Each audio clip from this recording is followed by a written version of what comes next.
Muito bem, né? A essência da natureza do homem. Opa, né? A gente vai entrar num assunto meio difícil hoje, não é um assunto. Ainda bem que a irmã Aline não está aqui hoje, né? Ela já ia dar uma opinião aí, né? Estou brincando, Aline, né? Quando você vê no YouTube, é só brincadeira. Ela pergunta tudo, né, Aurelino? Tá lá. Ela É, pergunta. ela pergunta. Ela é Olha, treinadora. assim, mas por isso que aprende, né? Olha, nós temos duas perguntas aqui. A primeira pergunta é: o que a Bíblia quer dizer com alma e espírito? Será que são a mesma coisa? A gente vai tentar hoje responder essas duas perguntas, né? O que a palavra de Deus ela quer dizer com alma e espírito? O que é alma? O que é espírito? E a segunda pergunta, será que a alma e o espírito elas são a mesma coisa, né? E aí vem mais pergunta: de quantas partes se compõe o homem? Todos concordam que temos um corpo físico. Tá aí, isso aí é inegável, né? Tá aqui, ó, né? Nós temos um corpo físico. A maioria das pessoas sente que também tem uma parte imaterial. É uma alma que sobreviverá à morte do corpo. Mas aqui termina a concordância. Algumas pessoas creem que, além do corpo e alma, nós temos uma terceira parte, que é o espírito, e o espírito ele se relaciona mais diretamente com Deus. Então, veja só, né? Nós sabemos que nós temos um corpo, e parece que é comum a todos, que o homem ele tem assim um corpo e uma alma. E aí, quando fala que o homem tem um corpo, uma alma e um espírito, e que corpo, alma e espírito são coisas distintas, separadas, nem todas as pessoas aceitam isso, correto? É por isso que nós temos o quê? É por isso que nós temos duas teorias muito fortes sobre a essência da natureza do homem, né?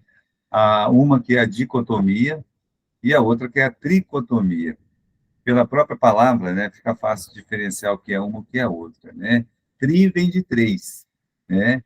E aí di vem de dois. Então você pensa assim, tricotomia é aquela parte da teologia que mostra, né, que o homem, a essência da natureza humana, ela está dividida em três, que é corpo, alma e espírito.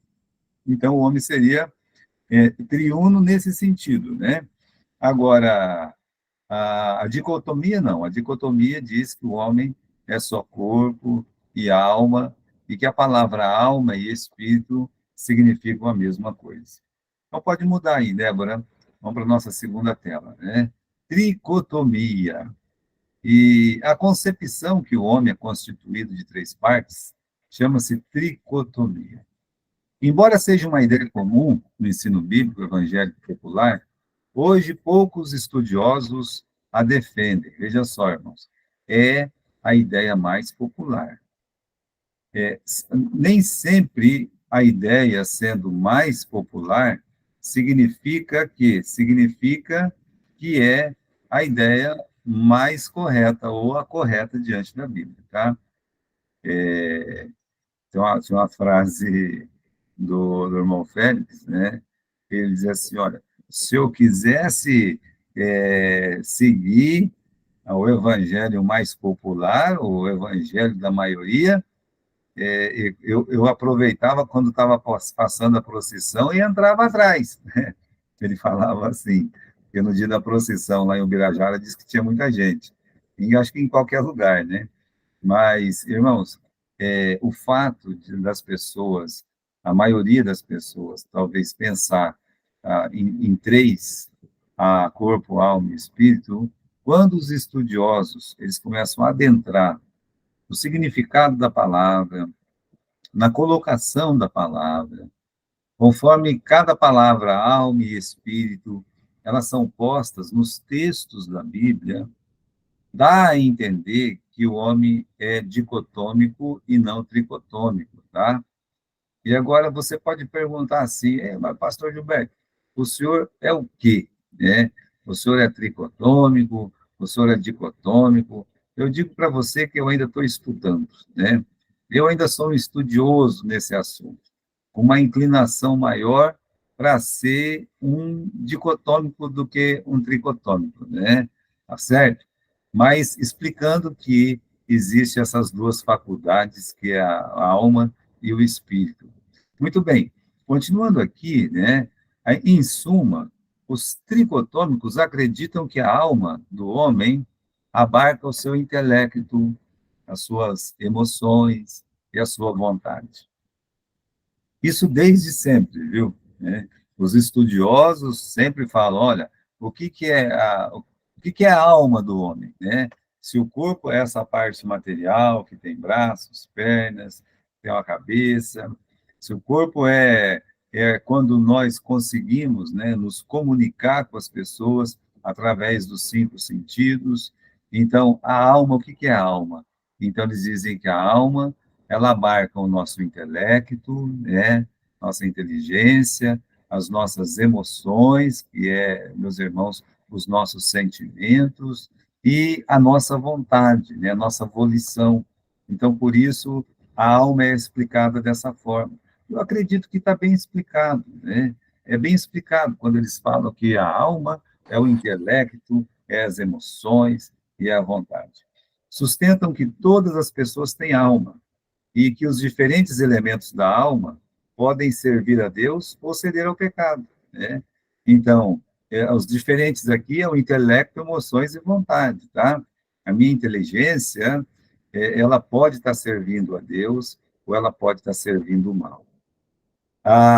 As minhas emoções, né? Eu posso estar emocionalmente, sentimentalmente inclinado para servir a Deus ou para servir aquilo que não é de Deus. E a mesma coisa, eu posso estar fazendo a vontade de Deus ou eu posso não estar fazendo a vontade de Deus. Então, argumentam ainda que o espírito do homem é uma faculdade humana superior. Por exemplo, os tricotômicos acreditam, né, que o homem tem corpo, que tem alma e também tem o espírito como uma parte diferente, desligada da alma. E alma e espírito não são a mesma coisa, né? Por isso está dizendo aí, é uma faculdade superior que surge quando uma pessoa se torna cristã, por exemplo, né? O espírito de uma pessoa seria aquela parte dela que mais diretamente adora e ora a Deus. Então, diz assim, olha, com a nossa, com o nosso corpo, eu estou aqui, né, interagindo neste mundo, com minha alma, né, eu me comunico com os outros seres humanos, mas é com o meu espírito que eu me comunico com Deus. E é uma ideia forte, tá bom? É uma ideia interessante, correto? É. E as pessoas que creem assim, elas têm os motivos dela para crer assim, e a gente tem que respeitar, né? Com certeza, eles vê dentro da palavra de Deus aquilo que expressa mais a verdade da Bíblia, sendo o homem de três partes distintas da sua essência, tricotomia. Então, tá bom? Então, vamos passar aqui. Pode passar, irmã Débora. Né? E a dicotomia, veja só, né? A ideia de que o homem é composto por duas partes, corpo e alma, espírito. Agora, você vai reparar que não está dizendo o dicotômico, ele não está dizendo que não existe o espírito. Está dizendo que alma e espírito são a mesma coisa. Aí está dizendo lá, chama-se dicotomia. Dizem que o espírito não é uma parte distinta do homem, mas simplesmente outra palavra que exprime alma, e que ambos os termos são usados indistintamente nas Escrituras para falar da parte material do homem, a parte que sobrevive após a morte do corpo. Como naquela parte, né, que, meus irmãos, a alma volte a Deus que o deu, né? Então, nesse sentido, imaterial, imortal, né? E por isso, então, as pessoas que creem na dicotomia têm essa ideia. a ideia de que o homem é corpo, alma e espírito, né? Não corpo, alma e espírito, mas alma e espírito, correto? Então é o que eles pensam assim. Aí nós temos uma outra ideia que se chama monismo. Está aqui só para você. Ah, nunca ouvi falar. Não, então eu vou te falar. O que é monismo? Chama-se por esse nome a ideia de que o homem é composto de um único elemento e de que seu corpo é a sua própria pessoa. Não tem alma, não tem espírito, não tem nada, né? A falta de fundamento nos levará a ignorar o monismo, tá? E estudar separadamente as duas primeiras concepções, tricotomia ou dicotomia. Então, eliminando o monismo, né, nós sobrou o quê? Sobrou a dicotomia e a tricotomia. E a gente vai tentar só dar uma explicada hoje para vocês, tá? Então, vamos lá, vamos mudar aí, irmãzinha Débora, né? Argumentos a favor da tricotomia. E eu digo, é forte, hein? Tá? Os argumentos são bons.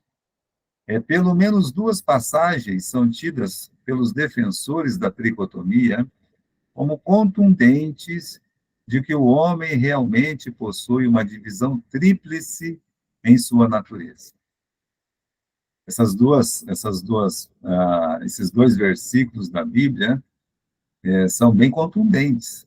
Olha o que diz aqui, em 1 Tessalonicenses, capítulo 5, versículo 23, e Hebreus, capítulo 4, versículo 12. Aqui em 1 Tessalonicenses 5, 23, diz assim, o mesmo Deus de paz os santifique em tudo, e todo o vosso sincero espírito e alma e corpo sejam conservados irrepreensíveis para a vinda do nosso Senhor Jesus Cristo. Então, esse versículo traz uma ideia de que devemos conservar de uma forma irrepreensível o nosso corpo, nós devemos guardar o nosso corpo, e nós devemos guardar a nossa alma, e que nós devemos guardar o nosso espírito até a volta do nosso Senhor Jesus Cristo, né? Evitando pecados com a alma, com o espírito e com o corpo, né? É o que esse versículo deixa entender. Agora, se ele deixa entender isso, então isso favorece a tricotomia, correto? E o versículo semelhante a esse é o de Hebreus 4:12. A palavra de Deus é viva e eficaz, mais penetrante do que a espada de dois gumes, e que penetra até a divisão da alma e do espírito e das juntas e medulas, que é apta para discernir os pensamentos e as intenções do coração. Então, aí, irmãos, falando da palavra de Deus, dizendo que ela é viva, que ela é eficaz, e aí fala do poder de penetração da palavra de Deus, né? Ela penetra, ela realmente, ela faz o seu trabalho até aonde? A divisão da alma e do espírito e das juntas e medulas, aí seria o corpo, né? Juntas e medulas seria o corpo, que é apta para discernir pensamentos e intenções do coração.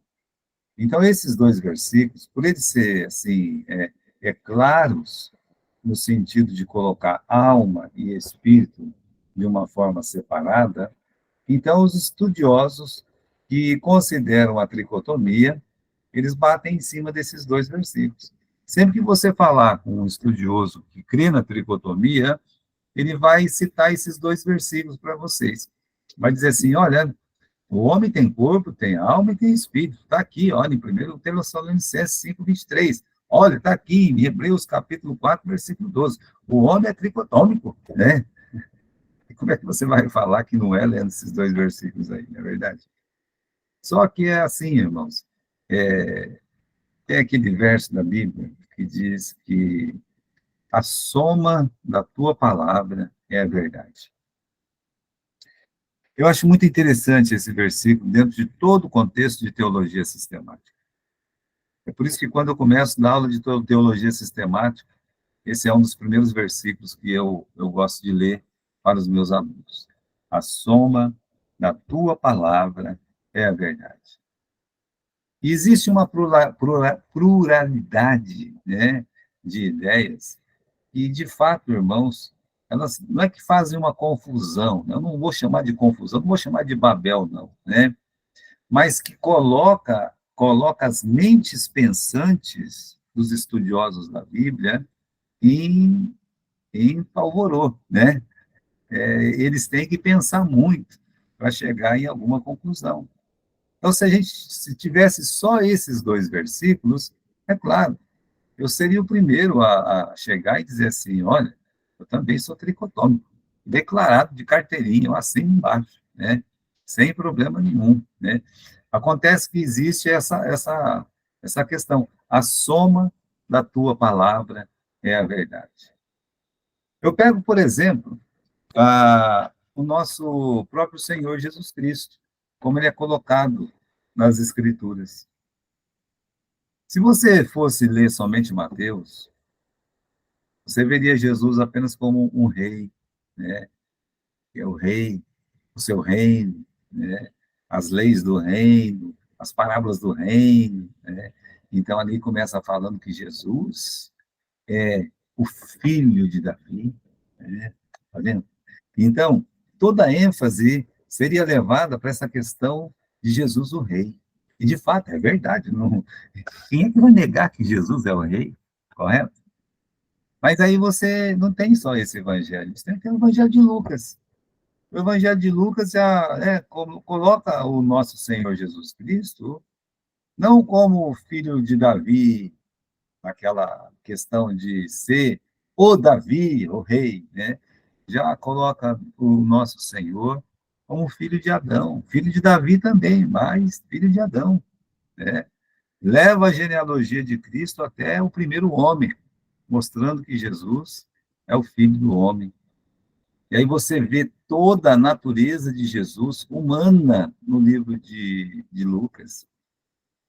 Você vê ações humanas mais do que divinas no livro de Lucas. Você vê sentimentos humanos mais do que em qualquer outro evangelho. Porque a visão do autor de Lucas, a visão que veio do Espírito Santo para Lucas, é que Jesus é o Filho do homem. Mas aí você tem o livro de Marcos, e você tem que ver que Marcos é uma espécie de Isaías, que mostra o Salvador como servo sofredor. É por isso que o livro de Marcos não tem genealogia, porque escravo, servo, não tem que ter genealogia. Bom, então é o servo sofredor.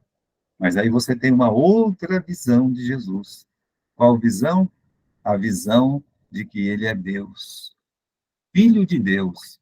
E aí, meus queridos irmãos, também não tem genealogia, né? Porque Deus, como quem que é o pai de Deus, não é verdade? Então, aí você tem aquele, no princípio era o verbo, e o verbo era Deus, e o verbo estava com Deus. E há uma insistência do autor de mostrar que Jesus, ele é.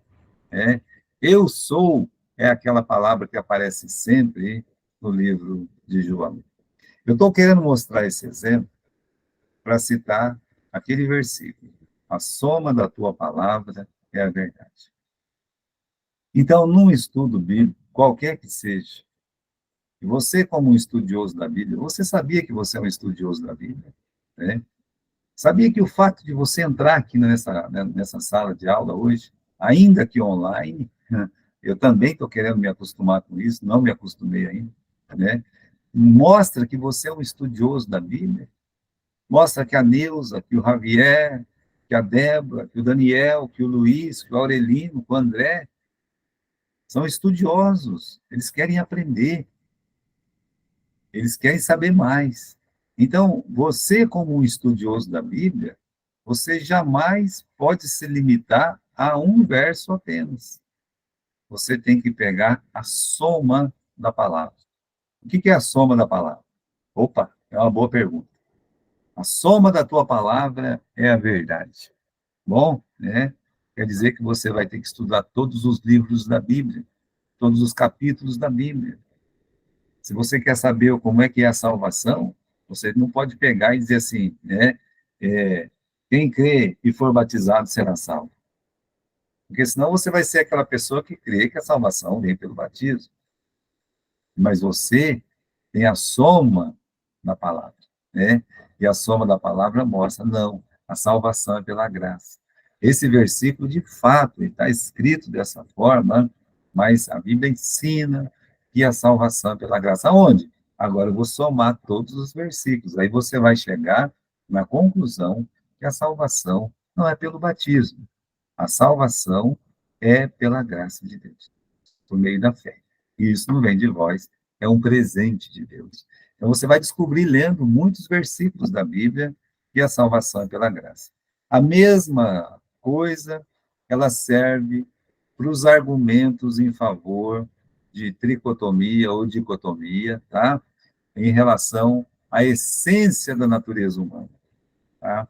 Então, nós estamos com dois versículos aqui, que já disse para vocês, contundentes, né? Fortes, e são os dois versículos usados pelos estudiosos que chegaram na conclusão de que o homem ele é tricotômico e não dicotômico, correto?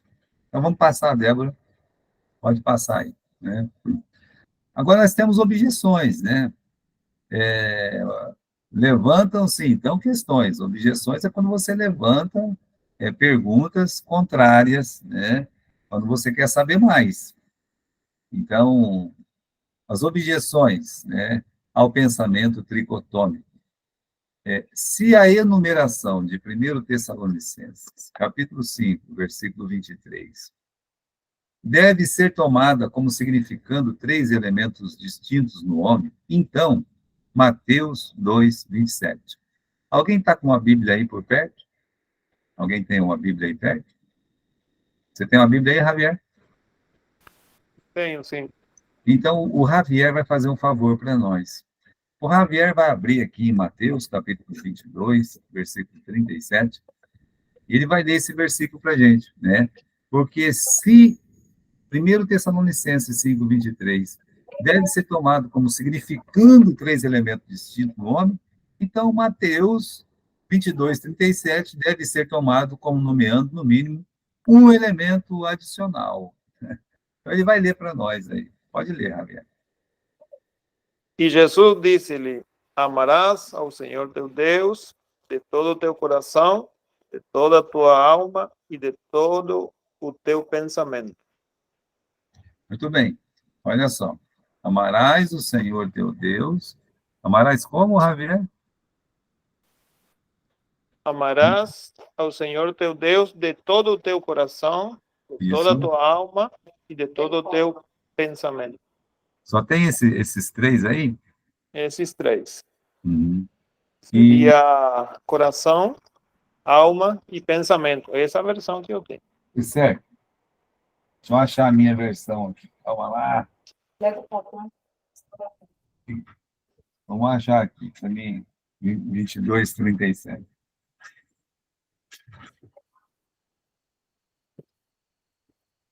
Amarás o Senhor, teu Deus, de todo o teu coração, de toda a tua alma e de todo o teu pensamento. Esse versículo diz isso mesmo, né? Então, eu pensava que na tradução estava de todas as tuas forças, né? E eu acho que, eu não sei se alguém tem essa tradução, né? Sobre amarás o Senhor teu Deus, né? Toda a tua força. Deixa eu fazer aqui uma, né? Marcos 12, 27. Vamos ver, não. Não, Marcos 12, 30. Vamos lá para Marcos 12, 30. Vamos lá, Javier. Marcos 12, 30. Deixa eu achar aqui. Amarás o Senhor teu Deus de todo o teu coração, de toda a tua alma, e de todo o teu entendimento, e de todas as tuas forças. Esse é o primeiro mandamento, né? Então, só para a gente voltar aqui, eu acho que eu marquei errado aí, né? Está marcado errado aí, infelizmente. Quando eu marquei errado. Acontece, né? Deixa eu ver, cadê o Meet agora? Achei. Deu um trabalho para achar aqui de novo, né? Mas vamos voltar aqui na nossa tela, vamos? Vamos devagar, vamos começar tudo de novo, ó. Se a enumeração em 1 Tessalonicenses 5:23 deve ser tomada como significando 3 elementos distintos do homem, então, né, aí, se não Mateus, mas Marcos, deve ser tomado como nomeando, no mínimo, um elemento adicional, o coração, fazendo os 4 todo. Nesta passagem, pensamentos significam espírito. Então, seria assim: amarás o Senhor teu Deus de todo o seu pensamento, né, que seria o espírito, de toda a tua alma, a alma é a alma mesmo, e aí ele fala de todo o seu coração. Então, para as pessoas que defendem a dicotomia, fala assim, não, calma lá, né? Então, se for para pensar em 1 Tessalonicenses 5:23, é melhor pensar também aí em Mateus 22:37 e dizer que tem um coração, né? E está lá o coração. Então, nós somos feitos de corpo, alma, espírito e coração, né? Mas é claro que isso é uma forma quase que de afronta, né? Mas eles estão querendo falar o seguinte: se vale para um versículo, tem que valer para o outro também, correto? Continuando. Para os dicotômicos, coração e mente não designam elementos separados da natureza humana. Assim também está manifesto que alma e espírito não designam. Presumem que coração e mente representam não 2 elementos distintos da natureza humana, mas apenas 2 faculdades, sendo a mente especialmente a faculdade do conhecimento e o coração a faculdade do sentimento. Então, veja só, a gente já começa a entender qual que é o pensamento dos dicotômicos, né? Eles acreditam que só tem corpo, alma, mas aí eles começam a abrir um espaço dentro da alma. Eles falam assim, ó, tem essa faculdade do conhecimento dentro da alma, tem a faculdade do sentimento, que é as emoções dentro da alma, né? Então, e aí eles, meus irmãos, eles vão dividindo essa alma, correto? Em faculdades. E esse é o pensamento do dicotômico. Vamos continuar, né? Vamos passar aí, o Débora. Da mesma forma, os dicotômicos acreditam que 4:12 de Hebreus deve ser entendido com a mesma visão de 1 Tessalonicenses 5:23. Ou seja, que são termos sinônimos que exprimem nosso ser mais íntimo, o nosso lado imaterial. Então, eles não acreditam, né, que são 3, eles acreditam que são 2. Outro argumento dos tricotômicos seria que o nosso espírito nos faz diferente dos animais, argumentando que homens e animais têm alma, mas que a presença do espírito nos faz diferente dos animais. Ah, veja só, né? Então, o corpo eu tenho, um animal eu tenho. A alma eu tenho, um animal tem. Espírito eu tenho, um animal não tem. Por isso, eu sou diferente dos animais, por causa do espírito. Bom, mas vamos ver como é que os dicotômicos se defendem disso, correto? Então vamos lá, vamos abrir mais um aí. Olha, é verdade que temos capacidades espirituais que nos fazem diferentes dos animais, principalmente nos relacionamentos com Deus, oração, adoração, amor, etc. Não precisamos, porém, de uma parte distinta que nos faz diferente dos animais em relação a Deus, pois até o nosso corpo se relaciona com Deus de maneira diferente dos animais. Então, assim, os dicotômicos acham o seguinte, não, mas não é o espírito que nos faz diferente dos animais, o nosso próprio corpo nos faz diferente dos animais. Eu, com os meus olhos, com minha boca, eu glorifico a Deus. Os animais não fazem isso com seus olhos e com sua boca, né? Então, eles vão cortando por aí, correto? E nós não precisamos de uma parte distinta para nos fazer diferente dos animais, certo? E já nos relacionam com o nosso próprio corpo e a nossa alma, ela já é feita de uma estrutura diferente e já glorifica a Deus de uma forma que os animais, eles não conseguem alcançar. Então, irmãos, apesar do animal ter um sentimento, apesar do animal ter, assim, um certo grau de entendimento, e tem, fala assim, esse animal é sabido. Eu já falei para vocês na aula anterior, né? Esse animal é sabido, né? Por que ele é sabido? O meu cachorro, por exemplo, né? Ele sabe quando eu estou chegando, né? Bom, né?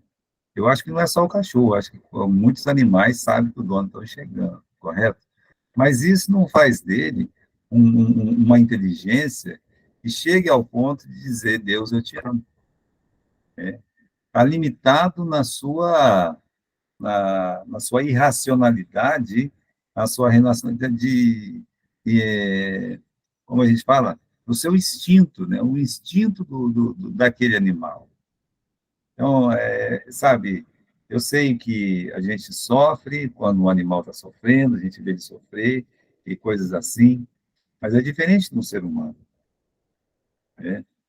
E a gente quer que animais, às vezes, sejam humanos, mas eles não são humanos.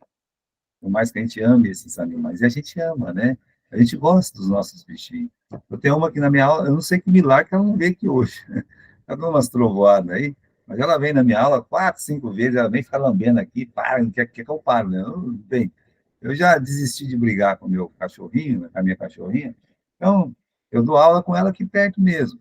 Mas eu sei que ela, meus irmãos, não é por causa do meu espírito que eu sou diferente dela diante de Deus. Não é isso, né? Meu corpo é diferente, foi feito diferente. Meu corpo foi feito para glorificar Deus. A minha mão foi feita para glorificar Deus. Quando eu pego alguma coisa com as minhas mãos, por exemplo, eu pego uma faca com as minhas mãos, né? Aí eu posso pegar aquela faca e partir um pão que eu ia comer e dar para o meu próximo, a outra metade. Então, com aquela faca, né, com a minha mão, eu glorifico a Deus, né? Como eu posso fazer algo de mal com aquela faca? Como aconteceu hoje nessa escola, aí na Vila Sônia, aqui na cidade de São Paulo. E o aluno pegou uma faca, foi lá e matou a sua própria professora. Veja só que coisa terrível. Mas é só para vocês verem, irmãos, que com o nosso próprio corpo, nós podemos glorificar ou não a Deus, né? E não apenas com o espírito ou com a alma. Então, dizer que o espírito é aquilo que me faz diferente dos animais, talvez seria forçar um pouco a barra, entendendo que a nossa criação, a forma que Deus nos criou, né, já é diferente de qualquer outro animal. Ainda nessa tela, igualmente, a questão de se o animal tem ou não alma depende da definição da palavra alma. O termo alma pode significar simplesmente vida, mas não significa que eles têm alma como os homens. Agora, eu estava lendo um livro, né? Ele está lá para trás, eu deixei ele para trás. Chama O Guia dos Perplexos. E esse livro, O Guia dos Perplexos, é um livro difícil de ler, eu confesso para vocês, né? Eu tenho ele aqui, é do Maimônides, e desde então, os judeus, eles parecem ser mais dicotômicos, né? Do que tricotômicos. E esse estudioso do século XII, do século XIII, estudioso mesmo, né, da palavra de Deus, talvez uma das maiores autoridades, ele revela que a palavra alma e espírito muitas vezes são usadas de forma sinônimas, que é o maior argumento da dicotomia. O uso assim, semelhante, né? O igual em muitas partes da Bíblia, e tanto poderia usar a palavra espírito, como poderia usar a palavra alma. E ele mostra isso, né? O espírito tem vontade. E ele diz, a alma também tem vontade. Né? Então, opa, calma lá, né? Mas então, os dois, pois é, estou dizendo para vocês, né? Então, ele mostra, né, essa semelhança das duas palavras, ainda que tenham raízes gregas e hebraicas diferentes, quando são postas na palavra de Deus, elas não têm tanta diferença, né? A ponto de dizer, uma é uma coisa, e outra é outra coisa, né? Então, continuando aqui. Pode ser que alguns animais mais elevados tenham em grau menor ou maior o intelecto. Estou dizendo, tem animal inteligente, né? Ou as emoções e a vontade. Mas eles viverão para sempre. Olha só. Por melhor que seja o seu animalzinho, o mais querido. Vamos fazer essa pergunta aqui, né? É... Bom, eu sei o nome do cachorro do Luiz, tá? A Fofa. Estou errado, Luiz? Tá certo. Tá certo, é. O Luiz está sempre junto, né? Então, a Fofa, quando eu estou parando lá, ela já está lá gritando e coisa e tal. É um amor de cachorrinho, né? A pergunta que a gente faz, né, aqui para todos, não é só para o Luiz, não, né? E vocês não precisam responder. Mas a Fofa vai viver para sempre, né? Ela pode amar a Deus de todo o coração, de toda a alma. Ela pode adorar a Deus. Gente, não pode, né? Mas nós podemos. Nós podemos, correto? Né? E alguém quer se manifestar alguma coisa? Né? Tá bom. Vamos para a próxima tela, então. Próxima tela, né? Pode mudar, tá aí, obrigado, né? Argumentos em favor da dicotomia. Vamos ver, então, já que o dicotômico gosta de ficar perguntando as coisas, né?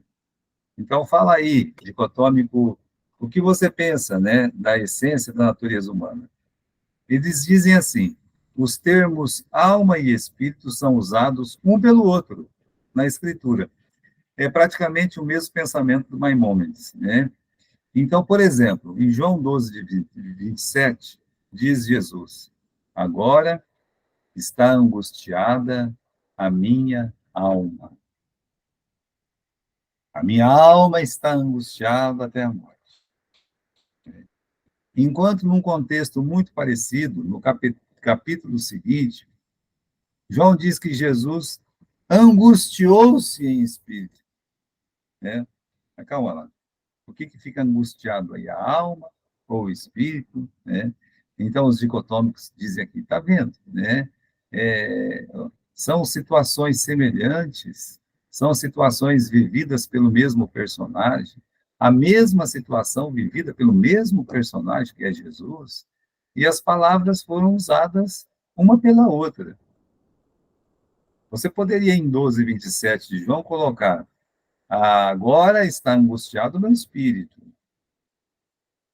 Como poderia colocar lá em João 13, 21, né? Angustiou-se a minha alma. É o que eles dizem, tá? Do mesmo modo, lemos as palavras de Maria em Lucas 1, 46, 47. A minha alma engrandece ao Senhor. O meu espírito se alegra em Deus, o meu Salvador. Então, para os dicotômicos, tanto faz ela dizer: o meu espírito engrandece ao Senhor, a minha alma se alegra em Deus, o meu Salvador. Né? Mostrando uma identificação de função aqui, tanto da alma quanto do espírito. Vamos mudar, pode mudar. Né? Temos mais uma tela. 2 elementos apenas da natureza humana estão mencionados na criação do homem. Primeiro, Deus criou o homem do pó da terra. Então, ele assoprou no seu nariz o fôlego da vida. E assim, o homem se tornou alma vivente. O homem não veio a ser, primeiro, alma vivente, ou a possuir uma alma e então receber o espírito em adição. Foi a recepção do espírito que fez a alma viver. E nesse argumento, meus irmãos, eles dizem, olha, quando Deus fez o homem, criou ele do pó da terra, e até então era só o corpo, né? E aí o que Deus fez? Deus soprou, a palavra soprou aí, meus irmãos, se fosse o grego, seria pneuma, tá? E aí, então, soprou ali nas suas narinas, né? E ele se tornou uma alma vivente, né? Então, Deus deu do seu espírito e ele se tornou uma alma. Então, eles ligam alma e espírito no mesmo momento. Colocam ali, né? E o homem, ele não era alma vivente antes de ser, meus irmãos, soprado esse Espírito de Deus. Né? Jesus dividiu a natureza humana só em dois elementos. É outro argumento da dicotomia, que Jesus dividiu a natureza humana só em dois elementos. Em Mateus 10, 28, disse Jesus: não temais os que matam o corpo, mas não podem matar a alma. Antes, temei o que pode destruir tanto a alma quanto o corpo no inferno, né? E se há três elementos, o que sucede ao terceiro quando o corpo e a alma vão para o inferno? Por que Jesus não disse, olha, teme aquele que pode destruir tanto a alma, quanto o corpo, quanto o espírito? É o argumento dos dicotômicos, para dizer que o homem é só corpo, alma e espírito, não corpo, alma e espírito. Mais uma aí, minha filha, né? Qual que é a próxima? Outro argumento dos dicotômicos. Tudo que se diz que a alma faz, disse que o espírito também faz, e vice-versa. Dois exemplos. Tanto a alma parte, quanto o espírito parte. Na morte de Raquel, ou na chamada divina ao rico, o termo usado é alma. É alma. Eu vou ler aqui em Gênesis 35, e versículo 18. Gênesis 35, e versículo 18. Eu gosto demais do livro de Gênesis, né? Versículo 18. Aconteceu que, saindo-lhe a alma, porque morreu. Foi o momento da morte dela, quando ela deu o nome de Benoni ao seu filho. Então, saindo-lhe a alma. Ou na chamada do homem rico lá, né? Daquele rico, né? Hoje pedirão a tua alma e o que tens. Para quem será? O termo usado é alma. Da mesma forma, a palavra espírito é usada pelo pregador em Eclesiastes 12, 7, né?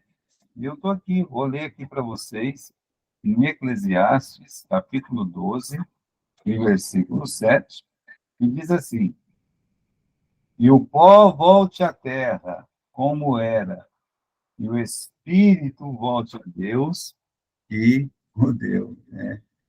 Então, se a Raquel e o rico, o espírito deles se renderam, então, quando se parte uma pessoa, o pregador em Eclesiastes diz que o espírito partiu, né? Como Jesus, o nosso próprio Senhor Jesus, que diz, e rendeu-lhe o espírito, né? Então, irmãos, tanto a alma parte, quanto o espírito parte. O que a alma faz, o espírito faz também. Segundo, não se diz que as atividades de pensar, sentir e decidir sejam realizadas somente pela alma, que é o argumento do Maimônides, tá? O espírito vive essas mesmas emoções, né? Então, ao classificar a alma, os tricotômicos dizem, olha, é o nosso pensamento, é as nossas emoções, é a nossa vontade. Só que é o seguinte, por exemplo, Paulo, ele estava lá em Atenas, o que aconteceu?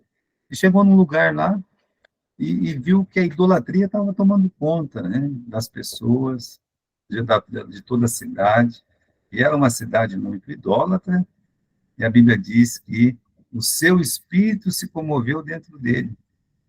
Né? E por isso, meus irmãos, ao falar que a alma pensa, sente, tem vontade, a gente tem que entender que o espírito ele também pensa, sente e tem vontade. Pelo menos é o que a Bíblia ensina para nós, correto? Vamos continuar aqui, né? Vamos mais uma telazinha, e aí, conclusão. Opa! Nós temos uma conclusão, o que que nós somos? Olha que legal aqui. Seria um absurdo, André, né? Javier, Neuza, né? E mais aí, seria um absurdo brigar, contender, ou mesmo se irar com um irmão na fé por esse ou aquele ser defensor da dicotomia ou tricotomia, né? É engraçado. Uma vez eu estava indo para Três Lagoas com o pastor Calvin Gardner, o missionário Calvin Gardner. Naquele tempo, eu saía de Marília, eu ia para Presidente Prudente, a gente tinha uma unidade de seminário lá, não tinha internet naquele tempo, né?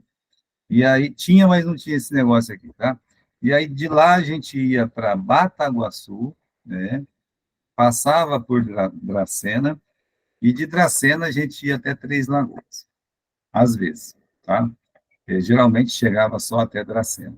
Mais uma vez indo para Dracena, Dracena não, Três Lagoas, surgiu um assunto dentro da perua, né? Tinha uns estudiosos da Bíblia ali, pastor Calvino, muito democrático.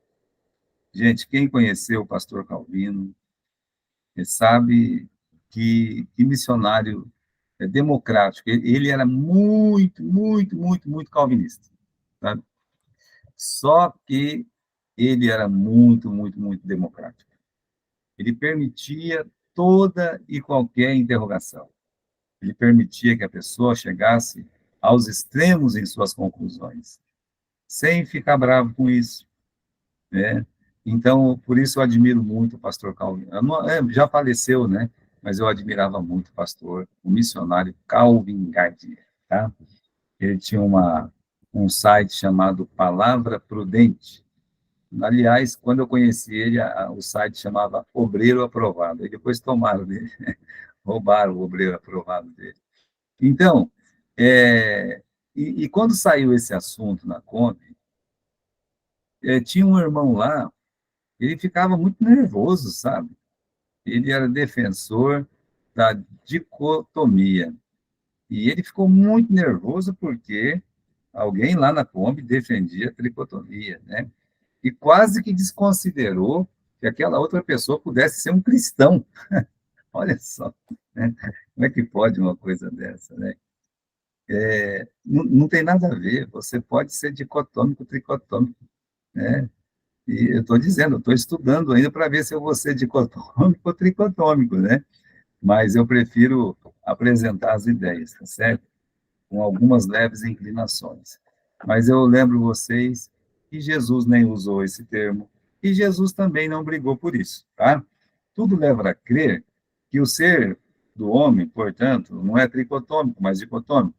Porém, a sua parte material, enquanto na posse de dualidade de faculdades, tem unidade de substantes. E que isso quer dizer?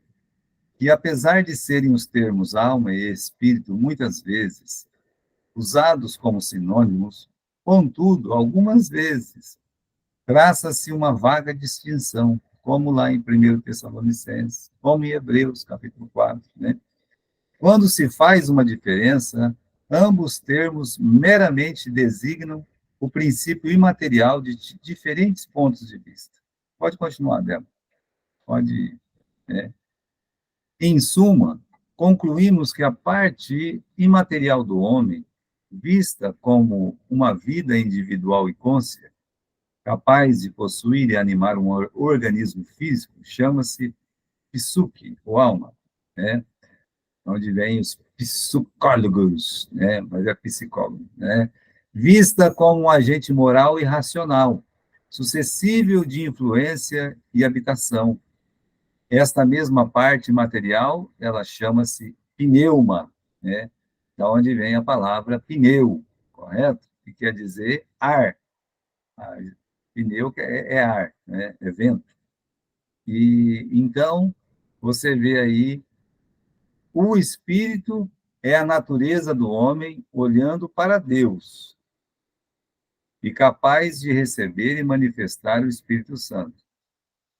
A alma é a natureza do homem olhando para a terra e tocando o mundo dos sentidos. A natureza do homem não é uma casa de 3 andares, senão de 2, com janelas no andar de cima, dando para 2 direções, para a terra e para o céu. Bom, você está vendo aqui que esse autor, o autor que escreveu isso aí é o Gruden, né? Ele é assim, ele é dicotômico, de carteirinha, correto? Só que quando chega para explicar o final, ele fala assim, olha, você pode escolher que a essência da natureza humana é só 2, com 2 andares, né? Ou 3, com 3 andares, correto? Corpo, alma e espírito. Mas ele fala, olha, só tem corpo, alma e espírito. E aí ele coloca o homem como se fosse um prédio de 2 andares. Só que nesse segundo andar tem 2 janelas. Uma janela é a alma, outra janela é o espírito, correto? Então, com a janela da alma, o homem se comunica aqui, né, como ele está colocando aqui, no mundo dos sentidos. Ele olha para a Terra, tocando o mundo dos sentidos. Enquanto que o espírito é a natureza do homem, né, capaz de receber e manifestar o Espírito Santo, porque ele olha para Deus. Correto? Então, irmãos, cada janela, uma está olhando para cima e outra está olhando para baixo, né? O espírito olha para cima e a alma olha para baixo. Aí o tricotômico diz, mas não é o que nós estamos falando? Mas o dicotômico diz assim, não, né? Não tem nada a ver. Você está colocando o homem como 3 andares, nós estamos colocando com 2. Por isso, meus irmãos, eu acredito naquela primeira frase já lida, para que brigar para ir por isso, né? Para que brigar e achar que aquele irmão nem é um crente, né? Porque ele não é um dicotômico ou um tricotômico, tá? Antes de partir para a próxima questão rápida, né? Alguém tem alguma, eu não vou dizer assim, pergunta não. Você pode até perguntar, não tem problema nenhum. Alguém tem alguma consideração sobre esse assunto?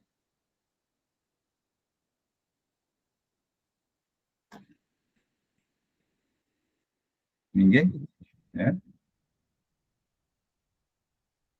Ok, já que nós não temos, né?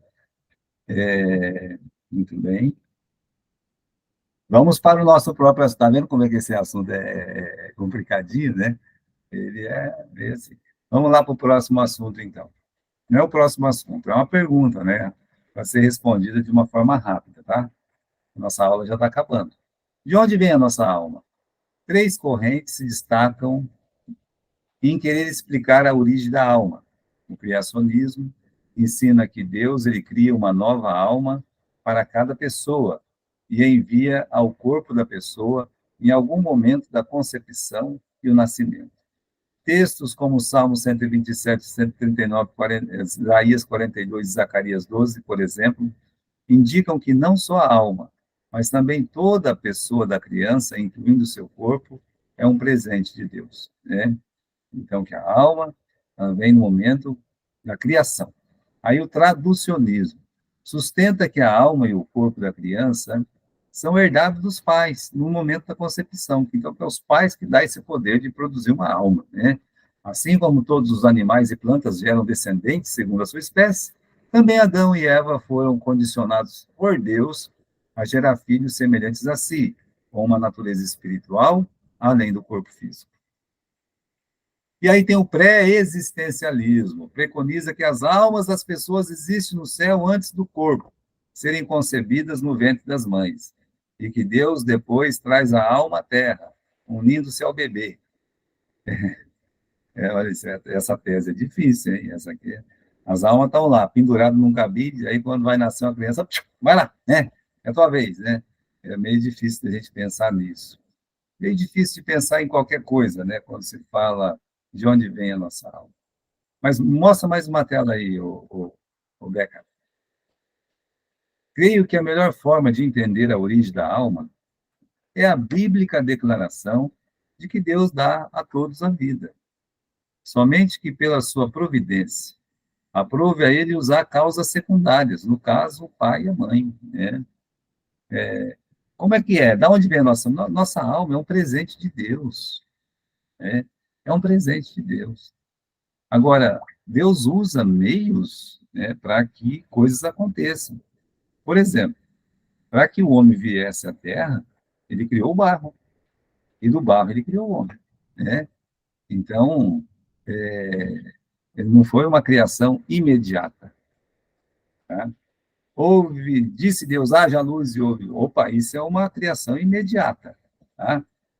Agora, quando alguma coisa faz, produz a terra seres viventes, né? Alma vivente.